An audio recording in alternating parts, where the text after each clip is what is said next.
Teleaula Natal. Olá meninos, tudo bem? Eu sou a professora Poliana, meu sinal em Libras é, e estamos de volta para mais uma aula de português comigo. Estão gostando das aulas? Estão dando feedback para os professores de vocês? Lembrem-se que é importante que vocês deem o retorno para eles. Tudo bem? Como sempre temos feito aqui, quando aparecer uma imagem para tornar as aulas mais acessíveis, eu vou descrevê-la. E vou começar com minha autodescrição. Tenho estatura mediana, sou branca, cabelo fino aqui no ombro, loura, uso óculos, aparelho dentário e estou utilizando uma blusa preta. Estamos aqui no estúdio da Band e eu farei uso hoje de 25 slides. O primeiro, como vocês podem ver, tem primeiro aí o nome da Secretaria Municipal de Educação, seguida da nossa disciplina, língua portuguesa. Estamos na semana 6 de aula e é a aula 29 sobre pontuação. Comigo, professora Poliana. Nos dois próximos slides, o 2 e o 3, nós vamos fazer uma reflexão sobre o uso da pontuação. Na verdade, como a ausência da pontuação pode prejudicar uma comunicação. Os dois slides, as duas conversas foram retiradas do WhatsApp e foram postadas por um site chamado BuzzFeed, em que ele coloca casos engraçados causados pelo uso da vírgula, na verdade, pela ausência da vírgula. O primeiro que a gente vai ver tem assim: mas ele está em casa agora? Não estamos no hospital. Percebam que na primeira pergunta há uma negação a essa resposta, não estamos no hospital. A pessoa que fala compreende que esse segundo sujeito aí, ele não está em casa e também não está no hospital. Aí, que bom, não estamos em casa. Ele nega novamente. Onde vocês estão? Estamos no hospital. Ah, ele está muito mal? Há aí um problema pela falta da pontuação que leva a um problema na comunicação entre os sujeitos. Quando ele pergunta se está em casa agora, devido à falta de pontuação entre o não e o estamos no hospital, por quê? Na situação, parece que esse não, na verdade, é um adjunto adverbial modificando o verbo estamos. Mas não, são duas informações diferentes. Então, primeiro teria que ter o não e depois, vírgula, estamos no hospital. Ele responderia com a negação e o não aí como se estivesse modificando, sendo um advérbio do verbo estamos. Então, acabou causando um problema de comunicação. A segunda conversa diz assim, é entre uma filha e uma mãe. Pergunta o seguinte: ainda está com dor? Ha, ha, ha, ha. Não entendo porque tudo que essa menina pergunta ela para a mãe, ela faz ha, ha, ha, ha. Essa menina gosta de provocar a mãe. Ela faz, não melhorou. Aí a filha pergunta, você tomou remédio, mames? Ha, ha, ha, ha. Tomei ontem. E não passou já. É interessante a gente observar que os sujeitos envolvidos, nesse caso a filha, como não estava compreendendo o que a mãe estava falando, ela muda a forma de se comunicar. Vocês iam dizer assim, professora, se tivesse mandado um áudio era mais fácil, né? Vocês teriam feito isso. Mas nesse caso ela escolheu pelo registro escrito.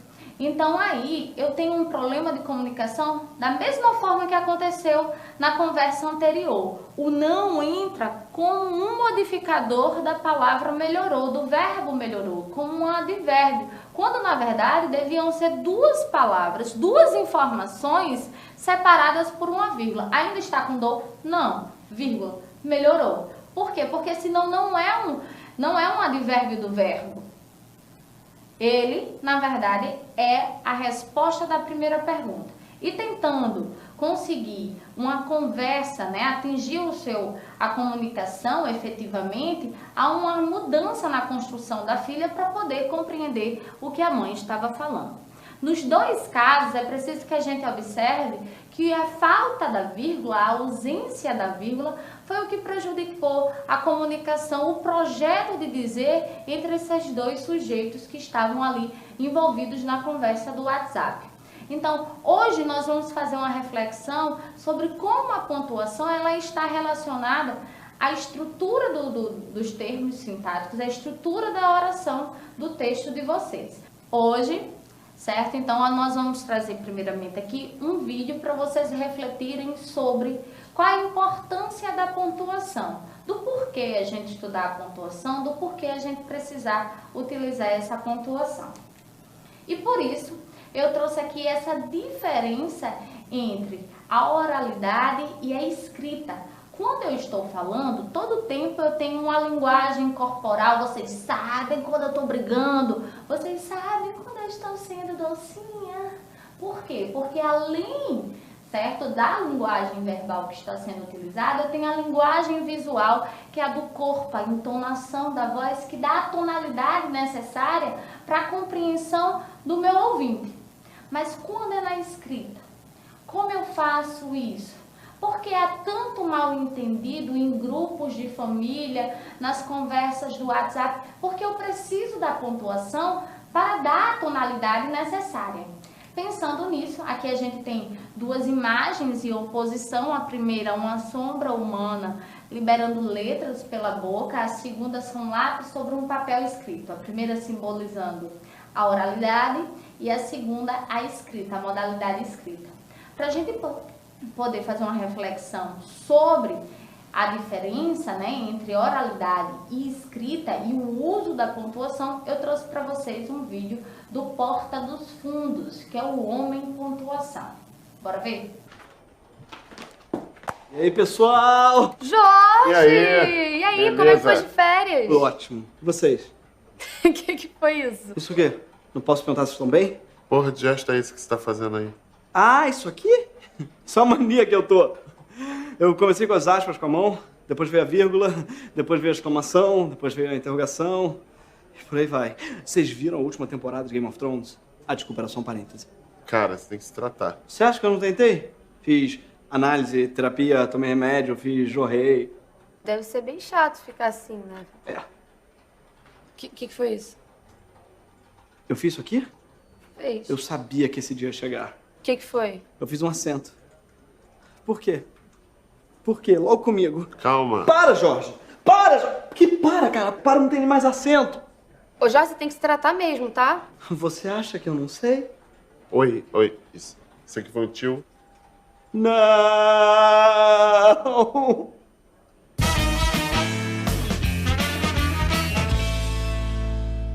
Ai, oh. Hola, ¿qué tal? Hola, ¿qué tal? Hola, ¿qué tal? Muy bien. Muy bien. Piparapiro, merda. Meninos, se eu tivesse em sala, eu ia perguntar a um de vocês o que é que vocês compreenderam com a relação da pontuação e o vídeo que nós vimos. Quem aí pode me dizer qual a relação da pontuação aqui nesse vídeo? Já sei. Vou chamar a Fernanda. Fernanda! O vídeo nos mostra que quando se trata de um diálogo oral, é totalmente desnecessário usar pontuação, já que para nos expressar, usamos nosso tom de voz, a altura no qual nos comunicamos, já de totalmente diferente da escrita, que precisamos usar ponto de interrogação para identificar uma pergunta, exclamação, quando queremos enfatizar algo, vírgulas, entre outros. Obrigada, Fernanda, pela sua contribuição super pertinente. No vídeo tem um sujeito que ele construiu, né, adquiriu, na verdade, uma mania que é colocar a pontuação na oralidade, o que não é necessário, porque só quando você fala, pelo seu gesto, você sabe que ali tem uma frase exclamativa, que ali você está reclamando, que você está com medo. Pelo não verbal, você consegue identificar essas nuances, essas tonalidades do projeto de dizer do falante. E aí, Fernanda trouxe a informação que foi super bacana. Ela diz o seguinte: esse tipo de pontuação é pertinente na escrita, que é quem vai dar a tonalidade ao projeto de dizer do falante. E é isso que constrói o humor do vídeo. É essa crítica ao uso da pontuação que ele traz para a oralidade. Ela também é uma quebra de expectativa, porque não se espera que o sujeito coloque a pontuação, certo, na oralidade. E isso vai piorando, porque além de pontuação, ele também vai pegando outras manias. E no final, ele usa a pontuação da língua espanhola, que é o ponto de interrogação, né? Primeiro de ponta cabeça, quando é para sinalizar que vai começar uma pergunta e depois como aparece na língua portuguesa. Muito obrigada, Fernanda, pela sua contribuição.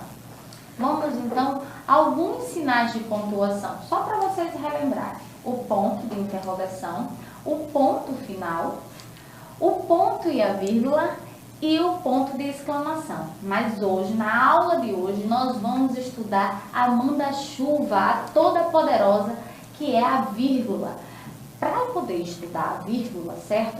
Nós vamos precisar acionar o conhecimento de vocês daquelas aulas anteriores. Os termos integrantes com a professora Alessandra, os termos essenciais com o professor Orlando e os termos acessórios com o professor Carlos. São elementos essenciais para poder compreender o estudo da vírgula. Agora nós vamos ver um vídeo em que você tem o uso da vírgula como um acabamento necessário para mudar o sentido de qualquer enunciado.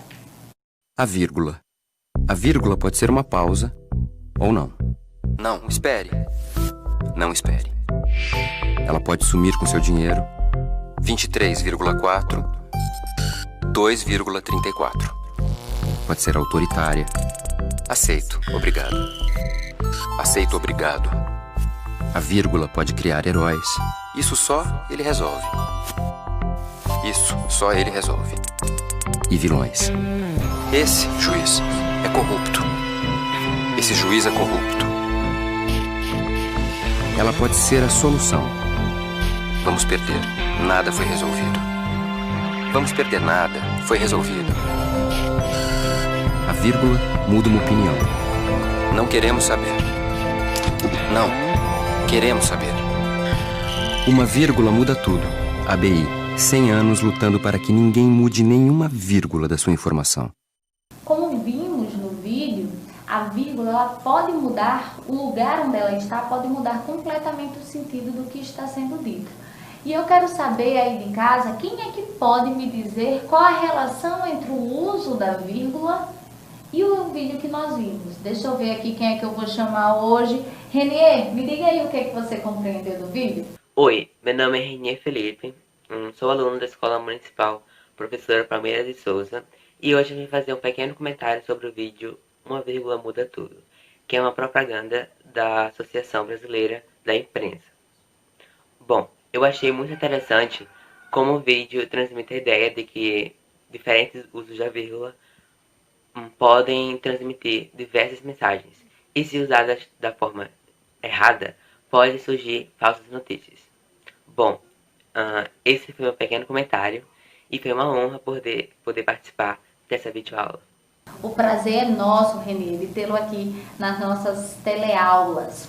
Sobre o que Renier falou, e aí ele pontua muito bem que a vírgula, dependendo do lugar em que ela é inserida, há uma mudança do sentido. E aí a gente precisa desconstruir a ideia que a gente tem e que a gente aprendeu lá de pequenininho, de que a vírgula, na verdade, é uma pausa curta, é uma respiração. Imagina uma pessoa cansada, uma vírgula, outra vírgula. Não é bem assim. Então a gente tem que compreender que a vírgula ela tem relação, na verdade, com a construção sintática do texto. E aí a vírgula é o quebra-molas do mundo da pontuação. Com seu poder de pausa, ela controla o fluxo e o refluxo, o ritmo e a velocidade de uma frase. E também é o sinal mais sujeito a interpretações, como nós vimos. Ali é um vídeo até um pouco antigo sobre a responsabilidade, né, do jornalismo em relação ao que está sendo dito. Por quê? Porque se você muda uma vírgula, você pode ali ter uma outra compreensão do que está sendo dito. Só que o nosso foco hoje é estudar essa vírgula, certo? Como um elemento que está intrinsecamente ligado à estrutura sintática da nossa unidade mínima da língua, que é a oração. Então, a vírgula é um elemento da língua escrita e tem a função de auxiliar a explicitação da significação dos textos em geral.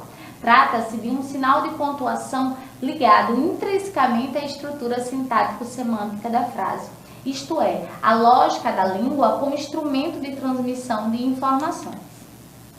E para hoje, nós vamos ver 6 regras do uso da vírgula. Nesse slide, nós temos plaquinhas, né, simbolizando como se fosse num varal, cada letra está numa placa. Vamos às regras? A nossa primeira orientação sobre o uso da vírgula diz o seguinte: a primeira orientação é a de que você não deve usar a vírgula entre o sujeito e seu predicado, nem entre o verbo e seus complementos verbais em orações na ordem direta. Para responder isso daqui, vocês têm que relembrar a aula do professor Orlando e da professora Alessandra. Qual é a ordem direta, né, prototípica? Sujeito, verbo, seus complementos e os adjuntos. Lá no final. Isso é a ordem direta. Se a oração está na ordem direta, não há necessidade de pontuar com a vírgula. Então, eu não coloco vírgula entre os sujeitos nessa oração, por exemplo. Os alunos da rede municipal estão assistindo às aulas televisivas em casa. Os alunos da rede municipal é o sujeito, o verbo é estão assistindo, você tem uma locução verbal, as aulas é o objeto indireto e em casa é o adjunto adverbial. Professora, por que não tem nenhuma vírgula nesse caso? Porque eu tenho uma oração na ordem direta e eu não jamais uso a vírgula entre o sujeito, o verbo, entre o verbo e os seus complementos. Tudo bem? Vamos para a segunda orientação. A segunda orientação é de que você deve usar a vírgula para separar os termos móveis. Professora, o que são esses termos móveis? São os adjuntos, os adverbiais, o aposto explicativo, são aqueles termos sintáticos dentro da oração que eles podem aparecer no início, no meio da oração ou no final, certo? E aí, para poder mostrar que ele saiu do seu lugar estrutural ali dentro da oração, eu preciso demarcar com a vírgula. E aqui eu trouxe 2 exemplos para a gente ver esse caso. O primeiro, a educação escolar, fator indispensável para o desenvolvimento da sociedade, deveria ser a preocupação primeira dos governos deste país. Que educação escolar é essa? A educação escolar que é o quê? Fator indispensável para o desenvolvimento da sociedade. Essas 2 vírgulas estão marcando aí um aposto explicativo de educação escolar, explicando o que é essa educação escolar, por isso o uso dessas 2 vírgulas. Já no segundo caso, nos últimos anos, as ocorrências anormais de temperaturas demonstram a insatisfação do planeta a seus habitantes inescrupulosos. Por que, professora, tem essa vírgula aí? Nos últimos anos, não é o tempo, tem uma indicação temporal, eu tenho aí um adjunto adverbial de tempo deslocado do seu final para o início do período, para o início da oração. Se houve esse deslocamento, obrigatoriamente eu preciso colocar a vírgula. Vamos para a terceira orientação sobre o uso da vírgula. A terceira orientação é de que você deve usar a vírgula para separar termos, orações da mesma função sintática. E aqui eu trouxe um exemplo para vocês observarem o que ele está separando aí, o que a vírgula está separando aí. Tem assim, o lixo das cidades, a contaminação das águas, a fumaça dos veículos estão contribuindo para abreviar a vida animal no planeta. A primeira coisa que eu sempre faço é identificar o verbo. Estão contribuindo. Tem aí uma locução verbal. Quem estão contribuindo para abreviar a vida animal do planeta? Eu tenho o lixo das cidades, a contaminação das águas, a fumaça dos veículos. Essas vírgulas, elas estão separando os núcleos do sujeito. Então, obrigatoriamente, eu preciso utilizar essa vírgula, separando os núcleos do sujeito. Uma outra forma de utilizar a partir dessa orientação é de que, por exemplo, o verbo ele pode ter mais de um complemento.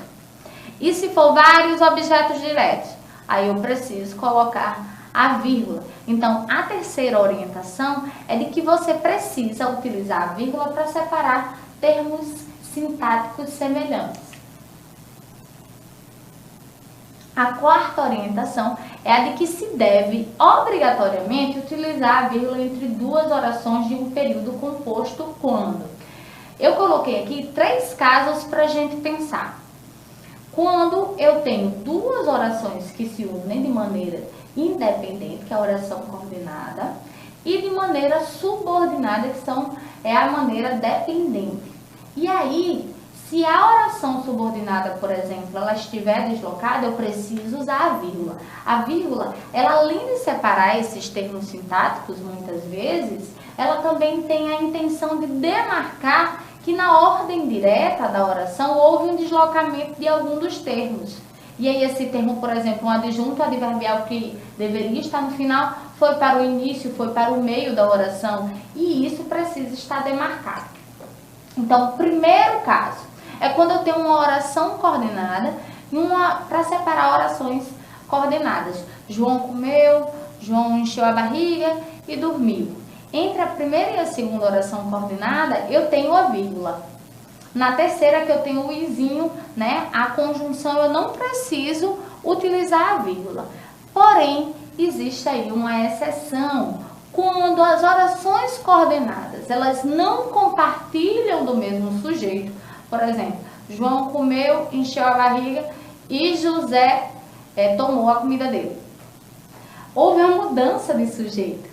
Então, quando há essa mudança de sujeito, obrigatoriamente, eu preciso colocar a vírgula nesse último caso aí. Por quê? Porque eles não compartilham o mesmo sujeito. É apenas nesse caso que aí essa vírgula ela é obrigatória junto da conjunção i. Quando eu tenho orações, certo, subordinadas adjetivas explicativas, eu também, que aqui é esse caso, ó, quando eu tenho a oração principal e a oração subordinada adjetiva, deu uma puladinha, foi para o terceiro caso. E a segunda, quando eu tenho a oração subordinada de valor adverbial deslocada. No lugar de eu ter a oração principal e a oração subordinada, eu tenho a inversão. E aí eu preciso demarcar com a vírgula. Vamos ver em casos reais? O primeiro é aqui, foi tirado da Folha de São Paulo. O recurso estatístico busca dar uma visão melhor da evolução da doença, pois atenua números isolados que fujam do padrão. Por que tem essa vírgula aí antes do pois, professora? Porque aí está separando duas orações coordenadas e essa segunda aqui, ela é sindética, ela é explicativa. Então, eu preciso sim colocar a vírgula antes desse pois. No segundo caso, também retirado da Folha de São Paulo. Enquanto os dois biomas são devastados, o ministro do Meio Ambiente ainda planeja o desmonte do IBAMA e do ICMBio. E aqui é interessante a gente observar que eu marquei bem a oração subordinada de valor adverbial, que é uma oração subordinada temporal, deslocada. A oração principal é o Ministério do Meio Ambiente ainda planeja o desmonte do IBAMA e do ICMBio. E aí houve um deslocamento, eu preciso marcar, que é aquele segundo caso que nós vimos. O terceiro é para a professora, que pediu para não ser identificada, o principal receio é com o cumprimento das novas regras por parte dos alunos e dos pais. Que professora é essa? Aí a explicação, que pediu para não ser identificada. Aí, essas vírgulas, elas têm a intenção de demarcar o aposto explicativo. A quinta orientação, já tivemos 4 regrinhas, certo? Para o uso da vírgula relacionando a estrutura sintática da oração. E agora nós vamos para a quinta. A quinta orientação é a de que você deve usar a vírgula para separar os termos explicativos, exemplificativos e retificadores. Quando eu estou falando, eu digo, ou seja, isto é, todos esses termos, eles precisam estar entre vírgulas, como está aqui.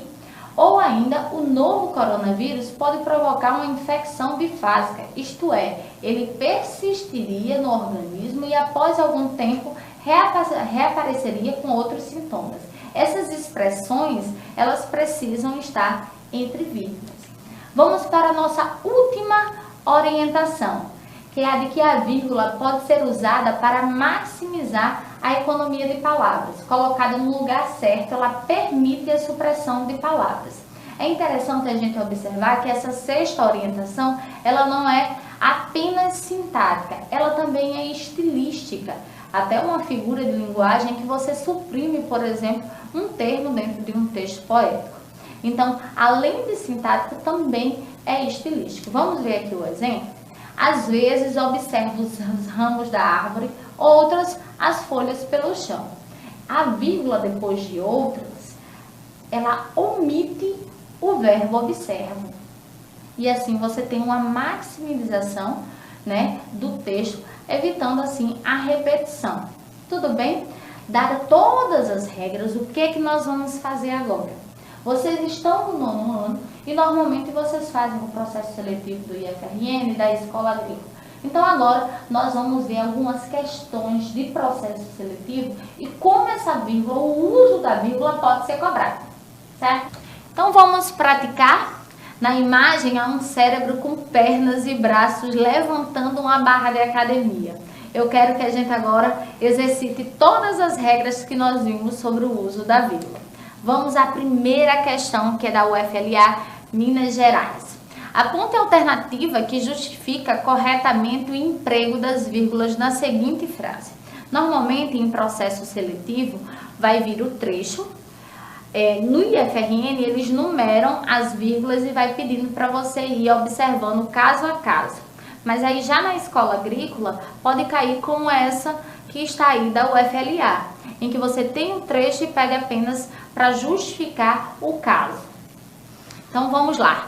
Guri que fita banco, escritório, repartição, fila, balcão, pedido de certidão, imposto a pagar. O verbo fintar, né, que não é muito conhecido por aqui, mas é a mesma coisa de ludibriar, enganar. Então, ó, guri que fita o quê? Que engana quem? Engana banco, engana escritório, repartição. Todas essas vírgulas estão separando aí os objetos, os complementos do verbo fintar. Então, vamos para as alternativas. A. Separar o aposto. Não há um aposto, porque, por exemplo, não tem aí nem a parte de explicar, ó, fita banco, o banco é o escritório está funcionando como explicação de banco? Não. Separar o vocativo não tem um termo como chamamento aí. Separar orações coordenadas assindéticas, o único verbo que tem aí é finta. Então, não tem mais de uma oração.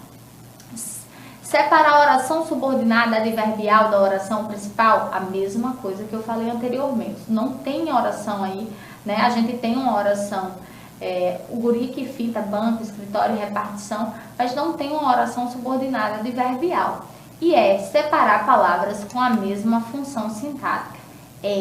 A letra certa seria a letra E. Por quê? Porque aí a vírgula depois de banco, depois de escritório, repartição, fila, balcão, estão todas aí separando os objetos que são objetos diretos do verbo fintar. Vamos à próxima questão. A próxima questão é da UFRJ. Diz assim: no período, a fé, que é a mola do crente, sustenta e impulsiona a máquina do mundo. A oração, que é a mola do crente, está entre vírgulas. Por quê? Então vamos lá. A fé. O que é essa fé? Que é a mola do crente. Eu tenho duas vírgulas, como se eu estivesse aí separando um termo intercalado.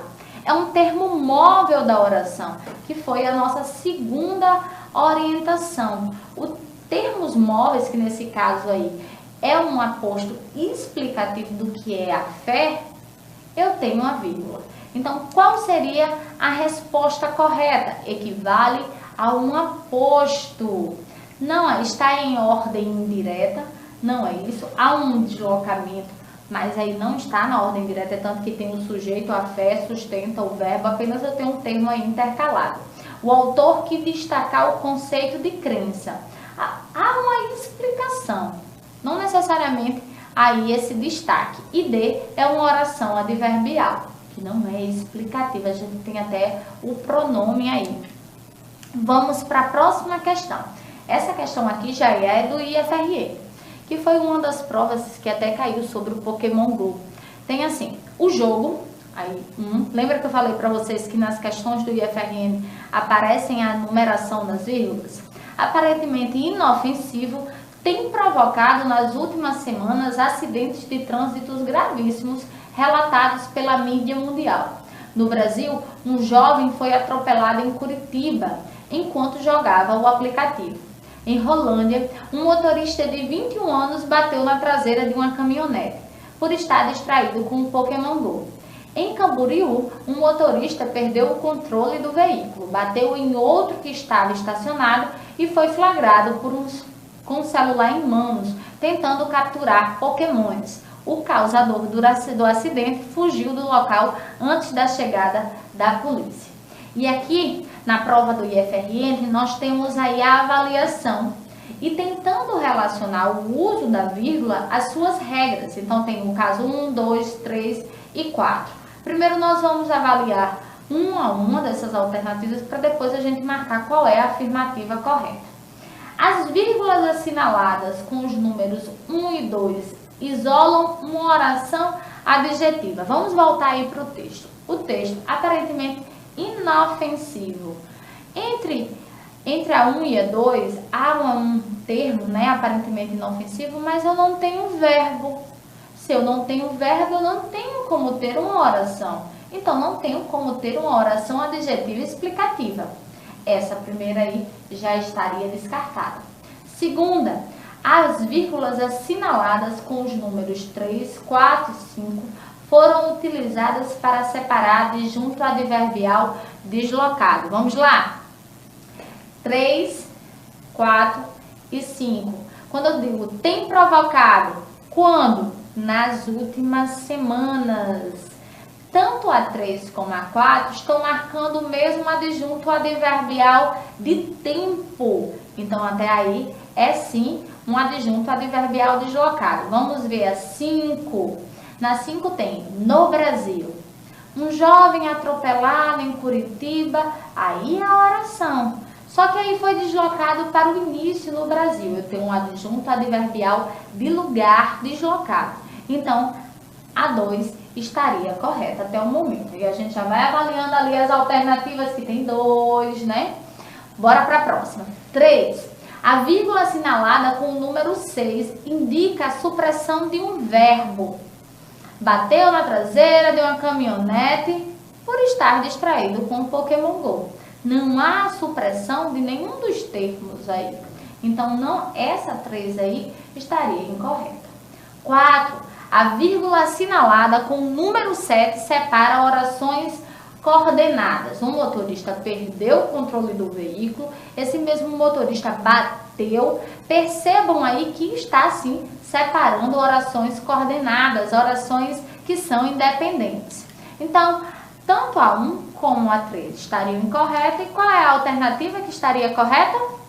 Aqui tem a 2 e a 4. Seria a resposta C. Tudo bem? Vamos para mais uma questão do IFRN. Essa daqui foi de uma das provas, certo? Mais recente. Tem o seguinte, no trecho. Normalmente traz um recorte do texto, né? Que é sempre um texto em sua forma integral. E aí eles trazem os trechinhos quando vão trabalhar as questões. Foi pela década de 1970 que a porteira se abriu, numa campanha para interagir a região à economia nacional.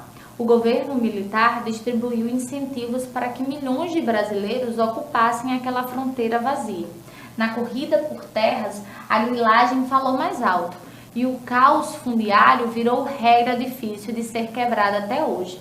É interessante que, apesar de ser uma prova de anos anteriores, é algo muito atual, né? Discutido muito na atualidade. Considerando a norma padrão da língua portuguesa, ou seja, a norma, o que diz as regras como a que a gente estudou, no trecho, as vírgulas são todas opcionais. Vamos voltar e vamos analisar uma a uma. Foi pela década de 1970 que a porteira se abriu, numa campanha para interagir a região à economia nacional. Aí eu tenho a primeira vírgula. Essa vírgula aí, ela está marcando o quê? A oração principal é o governo militar distribuiu incentivos para que milhões de brasileiros ocupassem aquela fronteira vazia. Numa campanha para integrar a região à economia nacional. E toda essa oração aí, é uma oração subordinada deslocada, é uma oração de valor adverbial que está deslocado para o início. Por isso que eu tenho aí essa vírgula, que foi uma das regras que nós vimos. Vamos para vírgula 2, na corrida por terras. Na corrida por terras, aí vem a oração principal. A grilagem falou mais alto na corrida por terras. Ela saiu da ordem direta e veio para o início da oração. Se houve esse deslocamento, eu tenho um termo móvel da oração, eu tenho aí obrigatoriamente a vírgula. Então, até agora, nós vimos duas vírgulas que são obrigatórias. A grilagem falou mais alto e o caos fundiário virou regra difícil de ser quebrada. A grilagem falou mais alto. O verbo falou, eu tenho aí uma oração. E o caos fundiário virou regra. São duas orações independentes, duas orações coordenadas. Entre as orações coordenadas, quando a última junta com a conjunção i, eu não tenho vírgula, exceto, lembram aí da exceção que eu falei? Quando eles não compartilham, quando as orações não compartilham o mesmo sujeito. E aí vamos voltar para o caso. A grilagem falou e o caos fundiário virou. São duas orações coordenadas, mas que não compartilham o mesmo sujeito. Por isso que essa vírgula aí, ela é obrigatória. Então, qual seria a alternativa correta? As vírgulas são todas obrigatórias. Essas vocês iam acertar, né? Nós vimos tudo, todas as regras. Bora para a última questão.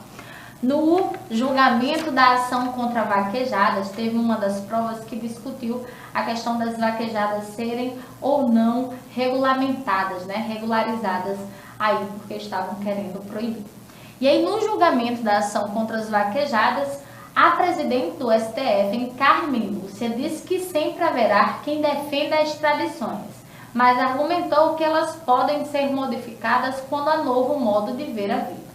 Sobre o uso das vírgulas, no trecho destacado é correto afirmar que, vamos analisar aí um pouquinho essas vírgulas. No julgamento da ação contra as vaquejadas, essa primeira vírgula, ela na verdade está demarcando aí um termo móvel da oração, que é um adjunto adverbial.